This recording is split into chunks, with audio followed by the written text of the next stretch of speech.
Hi everyone, welcome to YouTube channel. तो ये हमारी 7th क्लास की जो सामाजिक विज्ञान के एनसीईआरटी है उसका सेकंड चैप्टर है। फर्स्ट हमारा कंप्लीट हो गया था, जिसमें हम बात करेंगे स्वास्थ्य में सरकार की भूमिका। यानी कि जो हमारा स्वास्थ्य का जो अधिकार है उसके अंदर सरकार की क्या भूमिका है। अगर मैं आपको बताऊं कि जो स्वास्थ्य का अधिकार है उसे आर्टिकल 21 के तहत में जीवन जीने का जो अधिकार है उसके तहत में ही स्वास्थ्य के अधिकार की क्या की जाती है, स्वास्थ्य के अधिकार की काउंटिंग की जाती है। किसके अंदर आ जाता है ये हमारा आर्टिकल 21 के तहत में आ जाता है। जीविका का, गरिमा का, जीवन जीने का, ठीक है, ये सारे जो है स्वास्थ्य का अधिकार तो ये किसके अंडर आए गए हैं, ये पूछा गया है कई बार क्वेश्चन कि ये किस आर्टिकल के अंदर इनका वर्णन किया गया है। तो इनका वर्णन आर्टिकल 21 के अंदर किया गया है।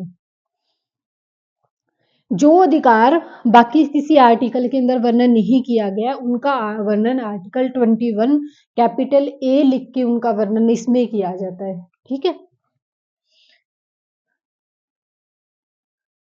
अब ये कहता है इसमें कि स्वास्थ्य क्या है। स्वास्थ्य के बारे में हम क्या जानते हैं। स्वास्थ्य के बारे में हम अनेक प्रकार से सोच सकते हैं। स्वास्थ्य का अर्थ है हमारा बीमारी और चोटों आदि से मुक्त रहना, लेकिन स्वास्थ्य केवल बीमारियों से संबंधित नहीं है। आपने उपयुक्त कोलाज में से केवल कुछ परिस्थितियों को ही स्वास्थ्य से जोड़कर देखा होगा। हम ध्यान नहीं देते हैं कि उपरोक्त हर स्थिति का संबंध स्वास्थ्य से है। बीमारी के अलावा हमारे लिए उन कारणों का भी विचार करना आवश्यक है जो हमारे स्वास्थ्य पर प्रभाव डालते हैं। उदाहरण के लिए यदि लोगों को पीने के लिए स्वच्छ पानी, प्रदूषण मुक्त वातावरण मिले तो वे सामान्यतः स्वस्थ रहेंगे। दूसरी और यदि लोगों को भरपेट भोजन न मिले अथवा उन्हें घुटन भरी अवस्था में रहना पड़े तो उनके बीमार पड़ने की संभावना ज्यादा होगी। यानी कि अगर उनको बेटर इन्वायरमेंट मिल रहा है, खाने के लिए अच्छे पोषण मिल रहे हैं, पीने के लिए स्वच्छ पानी मिल रहा है तो वो सही है उनके हेल्थ के लिए। लेकिन अगर कोई भी चीज इन सभी चीजों में से मिस है तो उसके स्वास्थ्य पर इसका नेगेटिव इफेक्ट पड़ सकता है। हम सब चाहते हैं कि हम जो भी कार्य करें सुस्ती से और ऊंचे मनोबल के साथ करें। सुस्त और अकर्मण्य रहना, चिंताग्रस्त होना और लंबे समय तक डरे सहमे रहना स्वस्थ जीवन के लक्षण नहीं है। हम सबको तनाव मुक्त और प्रसन्न रहना चाहिए। हमारे जीवन के लिए सभी पहलू स्वास्थ्य के हिस्से है। यानी सिर्फ हमारे लिए ये चीजें ही आवश्यक नहीं है, बल्कि इसके साथ साथ में हमारे लिए भय मुक्त जो वातावरण होता है वो भी काफी अच्छा होता है। अगर हम डरे सहमे रहेंगे तो वो हमारे स्वास्थ्य के लिए सही नहीं हो सकता है। ठीक है, इसके लिए क्या कहा है कि हमें भयमुक्त वातावरण भी हमारे स्वास्थ्य के लिए होना आवश्यक होता है। नेक्स्ट है भारत के अंदर सेवाएं कौन कौन सी है। भारत के अंदर क्या है, तो ये कह रहा है भारत के अंदर जो स्वास्थ्य सेवाएं हैं, भारत में स्वास्थ्य सेवाएं कौन कौन सी है और कैसी हैं। भारत में स्वास्थ्य सेवाओं के कुछ पहलुओं का परीक्षण करें और दी गई तालिका को प्रथम और द्वितीय स्तंभों के अंदर वर्णन करना है। बीमारी यहां से देखो आप, ये इंपॉर्टेंट नहीं है इसके अंदर कि कितना कैसे है। संक्रमणीय बीमारियां वो होती हैं जो एक दूसरे को टच करने से या संपर्क में आने से फैल रही है। चिकित्सा पर्यटन का मतलब होता है हमारे भारत के अंदर विदेशों के कंपैरिजन में जो खर्च है, ठीक है, स्वास्थ्य के ऊपर वो कम है। यानी कि चिकित्सा की सुविधाएं कम रेट पर मिलती हैं हमारे भारत के अंदर विदेशों के कंपैरिजन में। इसलिए बहुत सारे विदेशी भारत में इलाज करवाने के लिए आते हैं, साथ में तो वो घूम कर जाते हैं यहाँ पर और साथ में वो अपना इलाज करवाते हैं, तो इसे चिकित्सा पर्यटन की संज्ञा दी जाती है। ये भारत के विदेशी मुद्रा मुद्रा जो भंडारण होता है एफडीआई के लिए एक पॉजिटिव वर्ड होता है चिकित्सा पर्यटन। बीमारियों के बचाव और उनके उपचार के लिए हमें उचित स्वास्थ्य सेवाएं चाहिए, जैसे कि स्वास्थ्य केंद्र, अस्पताल, प्रशिक्षणों के लिए प्रयोगशाला, एम्बुलेंस की सुविधा, ब्लड बैंक आदि जो मरीजों को आवश्यक सेवा और देखभाल उपलब्ध करवा सकें। ऐसी सुविधाओं की व्यवस्था को चलाने के लिए हमें स्वास्थ्य सेवकों, नर्सों, योगा डॉक्टरों और अन्य विशेषज्ञों की जरूरत है जो परामर्श दे सके, रोग की पहचान कर सके, इलाज कर सके। मरीजों के इलाज के लिए हमें आवश्यक दवाइयां व उपकरण भी चाहिए। जब हम बीमार होते हैं तो अपने इलाज के लिए हमें इन सुविधाओं की जरूरत पड़ती है। अब इसके अंदर अगर हम बात करें, बिल्कुल सिंपल लैंग्वेज है, कोई डिफिकल्ट वाली नहीं है इसके अंदर चीज, तो इसको हमें ज्यादा पढ़ने या समझाने वाली कोई चीज नहीं है, तो ये एक बार देखने से ही समझ में आ जाएगा। भारत में बड़ी संख्या में डॉक्टर, दवाखाने और अस्पताल हैं। देश में सार्वजनिक स्वास्थ्य सेवाओं को चलाने का पर्याप्त अनुभव और ज्ञान भी उपलब्ध है। ये ऐसे चिकित्सालय और स्वास्थ्य केंद्र है जिन्हें सरकार चलाती है। सार्वजनिक सुविधाएं क्या होती है? जो हमें सरकार देती है। ठीक है। सरकार अपनी जनसंख्या के एक बड़े भाग की देखभाल करने में समर्थ है, जो सैकड़ों और हजारों गांवों में फैली हुई है। इस विषय पर हम बाद में अधिक विस्तार से चर्चा करेंगे। साथ ही चिकित्सा विज्ञान में बहुत असाधारण प्रगति हुई है, जिसके चलते देश में इलाज की नई तकनीकी और विधियां उपलब्ध हैं। फिर भी दूसरा स्तंभ दिखाता है कि हमारे देश में स्वास्थ्य की स्थिति कितनी खराब है। उपरोक्त सकारात्मक विकास के बाद भी हम जनता को उचित स्वास्थ्य सेवाएं देने में असमर्थ हैं। यह विरोधाभासजनक स्थिति है जो हमारी अपेक्षाओं के विपरीत है। हमारे देश के पास में पैसा है, ज्ञान है और अनुभवी व्यक्ति हैं, फिर भी हम सबको आवश्यक स्वास्थ्य सेवाएं देने में असमर्थ हैं। हम इस अध्याय के अंदर कुछ ऐसे ही कांड जानेंगे, यानी कि हमारे पास हर चीज है, लेकिन फिर भी हम हमारे देश के अंदर जितनी जनसंख्या है, हम उसके अकॉर्डिंग उनको रिसोर्सेज नहीं दे पा रहे हैं। तो इसी प्रकार की हाकिम शेख की कहानी दे रही है, और ये खर्चा एक स्टोरी ये है, ये जरूरी नहीं है। इसमें ये देखो, तो जो स्वास्थ्य सेवाओं की अगर हम बात करते हैं ना, तो स्वास्थ्य जो सेवाएं होती है वो दो तरह की सेवाएं होती है। एक तो कौन सी होती है? स्वास्थ्य सेवाएं क्या होती है? दो तरह की होती हैं।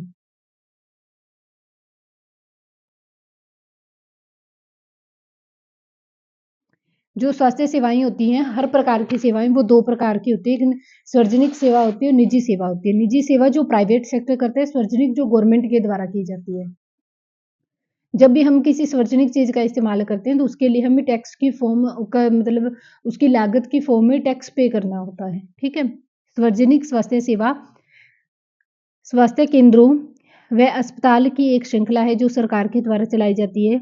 ये केंद्र व अस्पताल आपस में जुड़े होते हैं, जिससे ये शहरी व ग्रामीण दोनों क्षेत्रों को सुविधाएं प्रदान करते हैं और सभी बीमारियों का इलाज प्रदान करते हैं। ग्राम के स्तर पर स्वास्थ्य केंद्र होता है, जहां पर एक नर्स और ग्राम स्वास्थ्य सेवक रहता है। इन्हें सामान्यतः बीमारियों के इलाज के लिए प्रशिक्षण दिया जाता है। वे प्राथमिक स्वास्थ्य केंद्रों के डॉक्टरों की देखभाल का कार्य करते हैं। ग्रामीण क्षेत्र में ऐसा केंद्र कई गांवों की जरूरतों को पूरा करता है। जिला स्तर पर जिला अस्पताल होता है, जो इन सभी स्वास्थ्य केंद्रों की देखभाल करते हैं। बड़े शहरों में कई सरकारी अस्पताल होते हैं, जैसे एक वह था जिसमें अमन को ले जाया गया था, और ऐसे ही विशिष्ट सरकारी अस्पताल जिनका जिक्र हाकिम शेख की कहानी में किया गया है। तो ये इसमें जो पीछे कहानी बताई है ना, उसके बारे में बात करें। इन स्वास्थ्य सेवा को कई कारणों से सार्वजनिक कहा जाता है। सरकार ने सभी नागरिकों को स्वास्थ्य सेवाएं प्रदान करने की वचनबद्धता को पूरा करने के लिए ये अस्पताल और स्वास्थ्य केंद्र स्थापित किए गए हैं। इन सेवाओं को चलाने के लिए धन उस पैसे से आता है जो लोग सरकार को टैक्स के रूप में देते हैं, इसलिए ये सुविधाएं सबके लिए हैं। सार्वजनिक स्वास्थ्य व्यवस्था का एक महत्वपूर्ण पहलू यह है कि इसका उद्देश्य अच्छी स्वास्थ्य सेवाएं निःशुल्क और बहुत कम कीमत पर देना है, और क्या है, जिससे गरीब लोग भी का इलाज करवा सकें। और स्वास्थ्य सेवाओं का अन्य महत्वपूर्ण कार्य है बीमारियां जैसे कि टीबी, मलेरिया, पीलिया, दस्त लगना, हैजा, चिकनगुनिया आदि को फैलने से रोकना है। इनकी व्यवस्था सरकार को लोगों के सहयोग से करनी चाहिए, अन्यथा ये क्या है, योजनाएं असफल हो जाएंगी। यानी कि जो सरकारी जो काम होते हैं, जिन कामों से हमें कोई बदले में पैसे की जरूरत नहीं होती है, और ना ही हमें ये उम्मीद होती है कि इससे पैसा आएगा, तो वो काम सारे सरकार के द्वारा ही किए जाते हैं। और जिनके अंदर लाभ की गुंजाइश होती है, वो सारे काम प्राइवेट सेक्टर करते हैं। वो सारे काम कौन करते हैं? तो प्राइवेट सेक्टर करता है।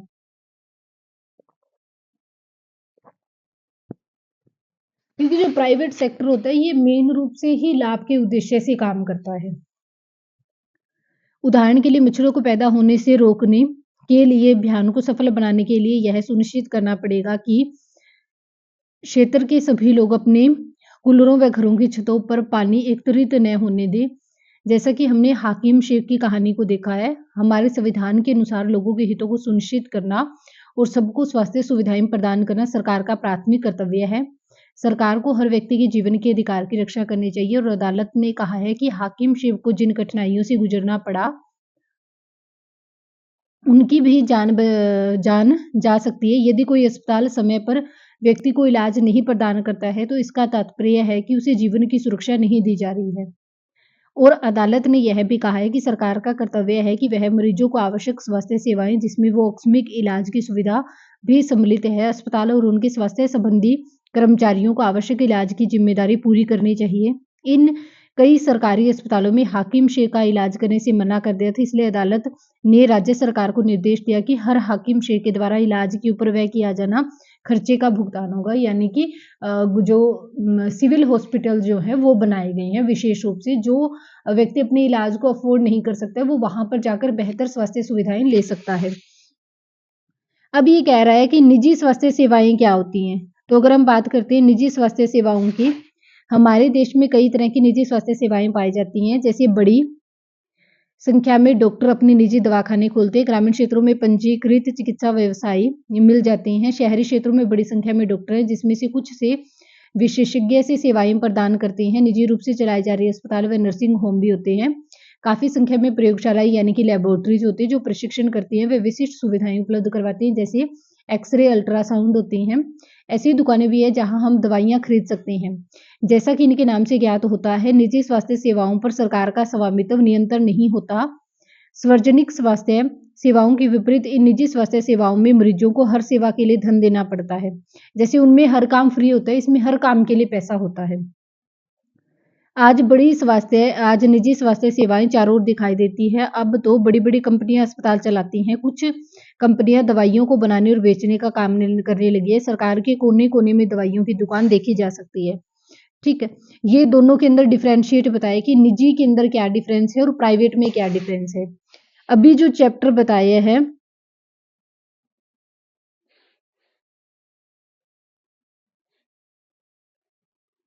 अभी चैप्टर बताया है कि स्वास्थ्य सेवा और समानता क्या सबके लिए प्राप्त और स्वास्थ्य उपलब्ध करवाना चाहिए या कैसे है। हम भारत में ऐसी स्थिति का सामना कर रहे हैं जहां निजी सेवाएं तो बढ़ रही है परंतु सार्वजनिक सेवा नहीं। ऐसी दशा में लोगों को मुख्यतः निजी सेवाएं ही उपलब्ध हो पाती हैं। ये शहरी क्षेत्र में केंद्रित है। ये स्वास्थ्य सेवाएं लाभ कमाने के लिए चलाई जाती हैं, इसलिए इन सेवाओं का मूल्य भी अपेक्षाकृत अधिक रहता है। दवाइयां महंगी होती है, बहुत से लोग उन्हें खरीदने में समर्थ नहीं होते हैं। इसीलिए जब परिवार में बीमारी होती है तो उन्हें ऋण लेना पड़ता है, क्योंकि जो चीज उनके पास में अब सरकारी अगर चीज नहीं है तो आदमी जो है वो प्राइवेट चीज लेने के लिए विवश है, उसे वो प्राइवेट चीज लेनी पड़ेगी। अधिक पैसा कमाने के लिए निजी सेवाएं प्राय ऐसा कार्य को प्रोत्साहित करती हैं जो सही नहीं है। कई बार सस्ते तरीके उपलब्ध होने पर भी उनका उपयोग नहीं किया जाता है। उदाहरण के लिए प्राय देखा जाता है कि बहुत से डॉक्टर अनावश्यक दवाइयां, इंजेक्शन और सेलाइन वाटर आदि की सलाह देते हैं, जबकि साधारण दवाइयां गोली प्राप्त हो सकती है। यानी कि कई बार जो डॉक्टर होते हैं वो भी पैसे कमाने के लिए क्या करते हैं, जो चीज जरूरत नहीं होती है उस चीज को भी वो रेफर कर देती हैं।